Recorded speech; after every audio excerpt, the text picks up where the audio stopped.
ஒரு ஊர்ல ஒரு பெரிய பணக்காரர் இருந்தாரு. அவருக்கு கொக்கு கறி சாப்பிடணும்னு ரொம்ப நாளா ஆசை. ஒரு நாள் கொக்கு வாங்கிட்டு வந்து சமையல்காரர்ட்ட குடுத்து நல்லா ருசியா குழம்பு வச்சு தர சொல்லிட்டு வெளியே போயிட்டாரு.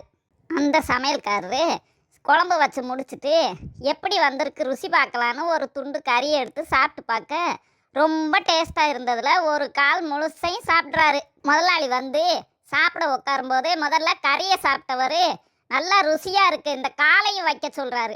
ஒரு காலை சமையல்காரர் வைக்கிறாரு. அதை சாப்பிட்டவர் இன்னொரு காலையும் கேட்குறாரு. அதுக்கு அந்த சமையல்காரரும் முதலாளி கொக்குக்கு ஒரு கால் தானே இருக்கும், நீங்க என்ன பார்த்தது இல்லையான்னு சமாளிக்கிறாரு. ஆனா முதலாளிக்கோ அது எப்படி கொக்குக்கு ரெண்டு கால் தானே, நீ வயக்காட்டுக்கு வா நானே உனக்கு காட்டுறேன்னு கூட்டிட்டு போறாரு. அங்க போய் பார்த்தா ஒரு காலில் கொக்கு நிக்கிறத பார்த்தத பாருங்க, நான் சொன்னேன்ல கொக்குக்கு ஒரு கால் தான்னு சொல்றாரு சமையல்காரரு. அந்த முதலாளி கையை வேகமா தட்டுறாரு. உடனே அது பறக்குது. அப்ப ரெண்டு காலும் தெரியுது.